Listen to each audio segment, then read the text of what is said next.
Hi everyone. So welcome to the live session today, and this is a live Q&A session that we are going to be having. And so if there are any questions you have for me about the ICAG, ACCA March 2026 examination and anything at all, please put it in the comment section or the chat for me. I'm going to be answering all your questions, and also I'm going to provide you with some strategies and techniques on how you can structure the key topics that you must understand for specific subject areas, and most importantly, how you can put yourself in the position to go into the exam hall, write the exam with confidence, and most importantly, pass the examination. So if there are any questions you have, something you want me to share my thought on, don't hesitate, put it in the chat for me. Remember that our live lectures for the March 2026 is going to be starting on the 8th of December 2025. That is Monday. Tomorrow, Friday, Saturday, Sunday, Monday, our lectures will be starting for the March 2026 examination. And so you can register to join our community and get access to our content, join our live lectures, study directly under my mentorship with a team here so that we can assist you to put you in the position to go into the exam hall so you can write the exam and pass the examination. I see some of you guys joining. You are welcome to the stream today. It's a live Q&A session and strategy session as well. If there are any questions you have, let me know. What subject are you planning to sit for in the March 2026 examination? What subject combination are you looking at? Put it in the comment section or the chat for me. Let me provide you with some strategies on the key issues you must understand in respect of that subject or those subjects so you can really prepare well for the examination so you can pass the exam. And I think we are also live on X as well as on TikTok and LinkedIn. So for those of you watching on these platforms as well, make sure that you give us some comments. Let me know where you are watching from and then any questions you have. It's a live Q&A session, so please hit me with your questions. I really want to help you to address any questions that you might be having for the examination. Give me a sec. I want to pull up my LinkedIn from here because apparently my LinkedIn message, I said LinkedIn, my LinkedIn message, it's not going to be popping up somewhere there. So let's see what I can do. All right. Okay, so I see a comment coming up. Let's see if we can begin the discussion in respect of that. What is this? It says, hello, sir. Can you please tell me who can do ACCA? I mean, I had a pre-medical background, but now I want to join ACCA. So please throw some light on it. Everyone can do ACCA. Everyone can become a chartered accountant as far as it is your goal and your objectives to do it. And we've shared a video. I did a masterclass on this, the career opportunities available, how you can get into it. But let me give you a breakdown or a summary version of that. Everyone can become a chartered accountant. That is the thing. Everyone can do ACCA. Now, your background, medical background, no problem. It means you're going to be starting from level 1, certainly. And because it's an accounting field and probably this is the first time you are going to be learning accounting, it means that you're going to be starting from scratch. So it means you need to work extra, you need to go extra mile if you want to do this. But as to whether you can or you cannot, you can do it. And the plan here is going to be pretty simple. What it means is that you want to then look at maybe taking the subject 1-1 or 2-2, depending on your schedules or your life and the way you run your things. So maybe 2 papers or 1 paper, and then you're going to be starting to study. Now, as I said, because you are new to accounting, you may feel overwhelmed. But if you get a right mentorship, get a right content, get a right lecture, get a right videos, then you can go through the program easily. But you can do it. That one I can assure you. It's possible. You can do it. So everyone can do it. Everyone can do it. But this is the plan that we will have. As I said, you're going to start from the beginning. So because you are starting up, it means you may take a paper for starters or 2 papers for starters. But as I said, it will take you time. So for instance, ACCA exams are going to be written March, June, September, and then December.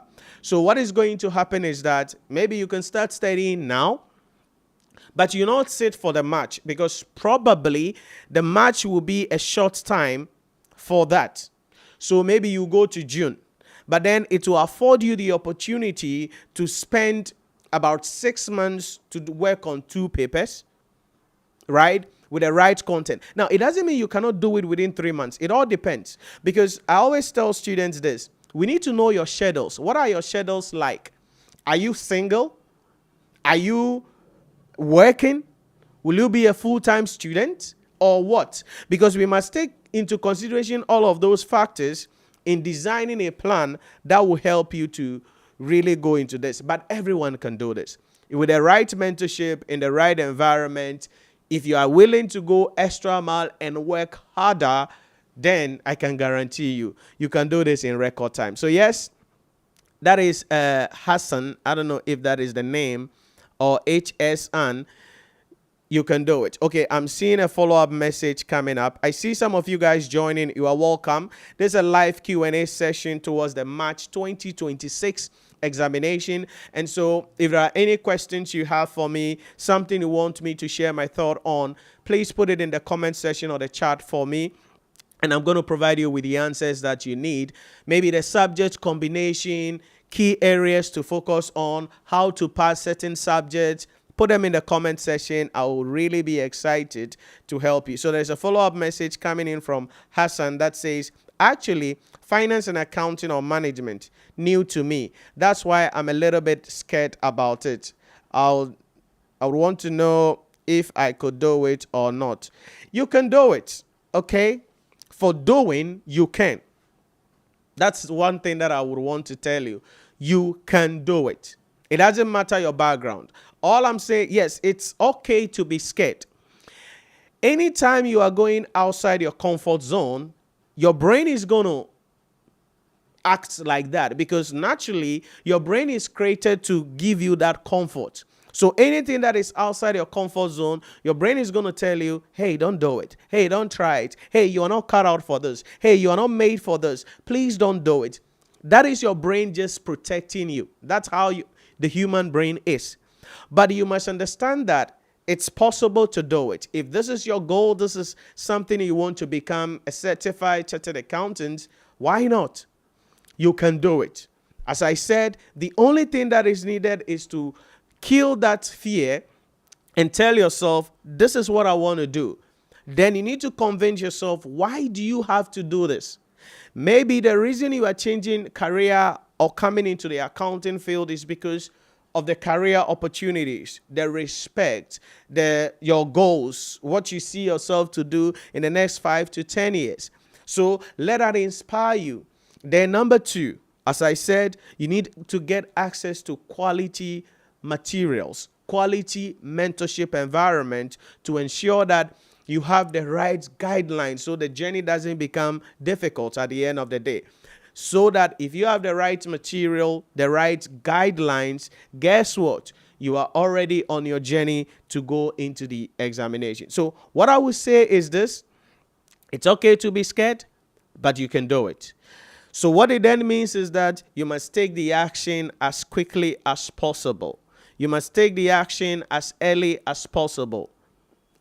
By over the weekend, make sure you complete everything and start studying. Okay, start studying. If there are any messages or something you have, you can send us a message on WhatsApp to see how we can help you with content or assist you with some of the things that you will need.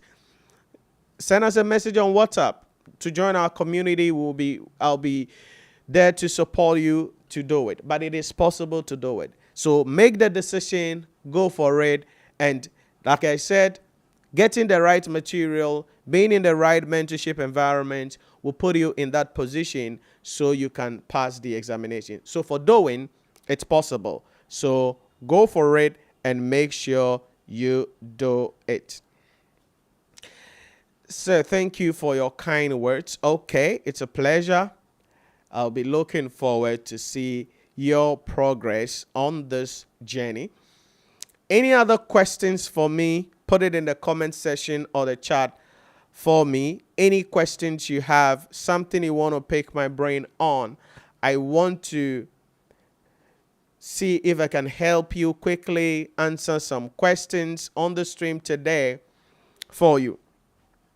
Now, going into the March 2026 examination means that now the examination is getting more exciting. If I say that, what I mean is that the quality of the exam is becoming the best of the best.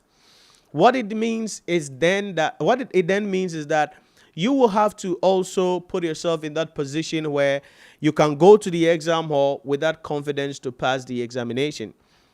Now, if you are somebody watching this video or listening to this and you have written the ICAG examination before, maybe in the past, right? You've written the examination before in the past and you failed the exam, and maybe twice or 3 times, and you're like, when can I do this? You feel like giving up. This is one thing I want you to understand. If you write the exam and you keep failing, or you are failing the exam, it means that something is wrong somewhere and we need to fix that which is wrong. Let me take that again. If you write the exam and you failed, you race it and you fail, it means that something is wrong somewhere and we need to find that thing and fix it. Why is this important? Because if you go to blame the ICA and you are like, oh, ICA is difficult, ACCA is difficult, ICAG is difficult, or whatever is difficult, then you are actually killing your dream gradually. Why? Because that examination that you failed, some people passed. That examination that you said was difficult, some people came out as overall best students. The paper that you said was difficult, someone excelled in those papers. So the problem is not the exam. The problem is you. And so what you need to do is to come to the point where you take responsibility and stop pointing fingers. And so that is why always when I'm speaking to any student who has sat for the exam and has failed, there are a couple of questions that I ask them all the time. Number one, did you really prepare for the examination? Like, did you really prepare for the exam? Or it was just vibes and inshallah? Did you really prepare? Because you see, the quality of the examination now, you cannot just sit down and do shabo to pass the exam. It will not happen. You will fail woefully. You will fail miserably. And so if you are somebody who is like, oh, I am busy, my daughter, my husband, my wife, my children, and you sit down and you are not studying, and all you are doing is postponing your studies for the future and putting yourself in the position where you are ill prepared or inappropriately prepared for the exam, then certainly you're going to fail the exam. So the question I want to ask you is this. The papers that you failed in the past, did you really study for those papers? Did you consciously study? What I mean by that is this. Did you go through the 12 weeks consciously studying every week on your own for the examination? We need to ask that, because the norm we have in our part of the world here is that people do not study. We've seen this. We have data to back this from our back end. People do not study. It is 1 week to the exam. That is where you see people studying. So sometimes you see the traffic on our portal. You see that maybe throughout the 12 weeks, you see that it's just a flat line. It's just a flat line. It's just a flat line. Then 2 weeks to the exam, it begins to rise. Then the week to the exam, 3 days to the exam, whoom. Why? It means that this is how people are working. This is what people are doing. Listen, you cannot say you want to pass the examination in record time and, say, hey, I am going to sit down and 2 weeks to the exam and pass the examination. Because the common phenomenon we have here is people sit down a week to the examination, then you take leave. And you think you can attend some intervention class somewhere, a 6-hour class, a 12-hour class, and you think you will pass the examination with that class. That is not how this thing is supposed to be done. And I am saying this to let you understand. Maybe this is the first time you are coming into the ACCA, coming into the ICAG, coming into the ICAG environment, and you are going to sit for your first examination in the March 2026 exam or in the March 2026 date. Don't sit down and pile the things up and think that a week to the examination, you're going to take leave from work and try to put everything together. Listen, the probability of you failing the exam, if you approach it like that, is going to be about 98%. That is the reality. So I really want to impress on you. If you are somebody who is studying, if you are somebody who is planning to sit for the exam, and you don't want to stress yourself out, and you want to really pass this exam and finish this program in record time, then what you need to do is to sit down and study every week. This is very important. This is very important. And this is what I want you to understand. And if you follow my work, it is something I say over and over again, that, hey, if you are going to sit for the examination, do it in the right way. I've had students who come within a record time, boom, they pass the examination, they go. Why? Because they go the extra mile. These are people who are going to study. Even if they miss the live lectures, they're going to watch the playback, do whatever assignment they must do. Performance evaluation test, they are doing it. Mock examination, they are doing it. And they are 100% focused and making time to go through the programs. So such people, they go into the exam hall and boom, they pass the exam. Listen, you cannot be on this journey for a long time with a level of content, material, mentorship, environment available in today's time. You cannot. So that is the first thing I want us to address. Did you really study? Are you going to study? Are you going to be committed in the next few weeks to ensure that you are right and you have the position that it requires to go and write the exam and pass the examination? That is very important, and that is something you must do. Because failure to do that will mean that you are going to fail the examination. So what does that mean? It means that, and we shared this in our previous session, structure your schedule.